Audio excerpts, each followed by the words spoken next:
में वैश्य समाज भी है, ब्राह्मण समाज भी है, रावत समाज भी है, राजपूत समाज भी है, माली समाज भी है, अन्य अन्य समाज हैं। सबको एक एक बार प्रतिनिधित्व मिलना चाहिए। जरूरी नहीं कि हर हीरा हो हीरे जैसा खरा, लेकिन तनिष्क का हर हीरा है 100% नेचुरल और गुणवत्ता व विश्वास दोनों पर खरा। पाइए डायमंड ज्वेलरी की वैल्यू पर 20% तक off. Visit Tanishq showroom, India Motor Circle, Ajmer. आज की ये जो प्रेस कॉन्फ्रेंस रखी गई है अजमेर उत्तर के अंदर, व्यक्ति विशेष के लिए भारतीय जनता पार्टी ने अघोषित आरक्षण कर दिया है और सभी समाजों को उचित प्रतिनिधित्व विगत 70 सालों से प्राप्त नहीं हुआ है। उस सब के लिए परिवर्तन के लिए ये प्रेस कॉन्फ्रेंस रखी गई। किस तरह का परिवर्तन चाहते हैं और क्या चाहते हो आप?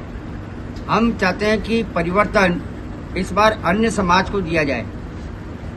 सभी समाज टिकट मांग रहे हैं। ऐसा नहीं है कि समाज टिकट नहीं मांग रहे हैं या संगठन का काम समाज नहीं करता है।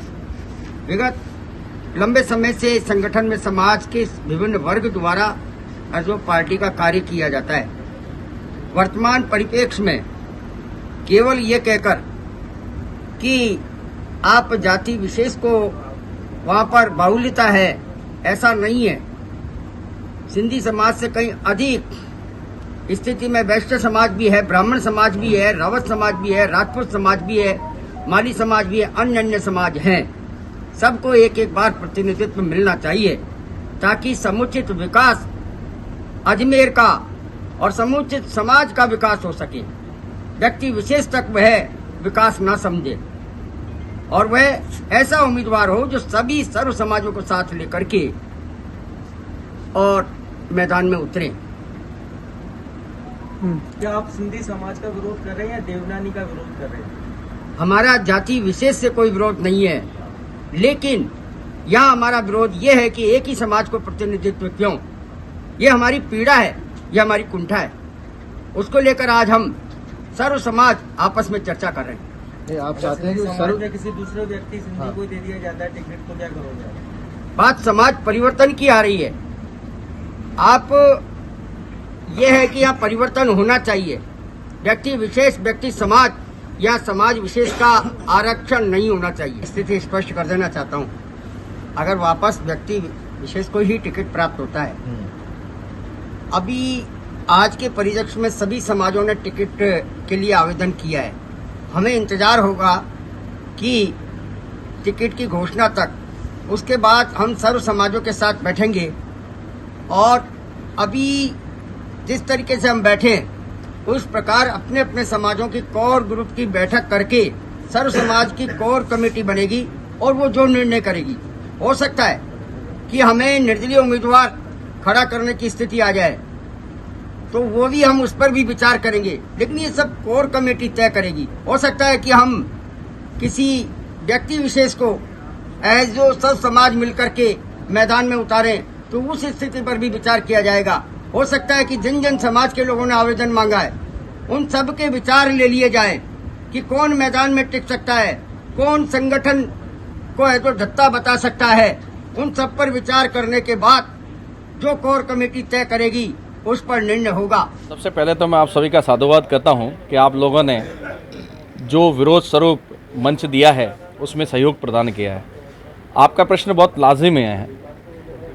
विरोध सर्व समाज का है, पर ब्राह्मण समाज का इसलिए विरोध है कि पिछले 10 साल पहले श्री वासुदेव देवनानी जी ने पंडित वर्सेस एक प्रोफेसर का एक विवाद हुआ था, जिसके अंदर उन्होंने पंडित लगाने के ऊपर एक प्रश्न चिन्ह लगाया था।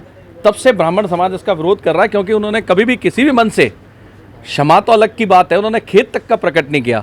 जो व्यक्ति एक ऐसे समाज में जहाँ सबसे ज़्यादा मेहनती होते हैं उस समाज से प्रतिनिधित्व करता है, उसमें इतना ईगो कि वो एक समाज जो बड़ा ही सहिष्णु है उस समाज के साथ इस प्रकार का भेदभाव करता है, तो सर्व समाज को कहाँ साथ लेके चलेगा?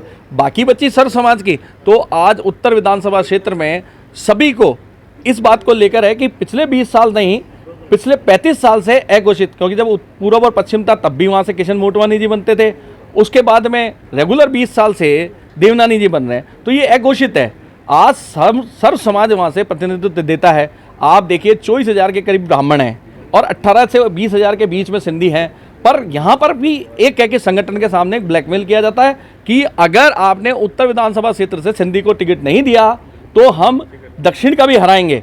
तो ये जो ब्लैकमेलिंग है, इस ब्लैकमेलिंग को हम हटाने के लिए कह रहे हैं, अगर सर्व समाज भी यहाँ पर एक हो गया तो बीजेपी को खामियाजा भुगतना पड़ेगा। और ऐसे ही कांग्रेस ने अगर किया इस बार, इस पद को देखते हुए कि इस प्रकार से हम सिंधी को देंगे तो शायद हम जीत सकते हैं, तो अगर उन्होंने भी किया तो पिछले वो तो 2-3 बार से टर्म से वो दे रहे हैं, अगर उन्होंने भी किया तो हम उनका भी विरोध करेंगे। और सर्व समाज की जो कोर कमेटी हमारे सुदामा भाई साहब ने कहा कि हम तय करेंगे और सर्व समाज को लेकर हम तय करेंगे कि कोई ऐसा ठोस निर्दलीय जो हमारी नज़र में हैं, जो हो सकते हैं कि वो आने वाले समय में खड़े हो सकते हैं, उन सबसे हम बात करेंगे, उनको खड़ा करने की कोशिश करेंगे। आपको बता दूं तो ये भी बहुत ही सच्चाई है कि सिंधी समाज आज विरोध कर रहा है।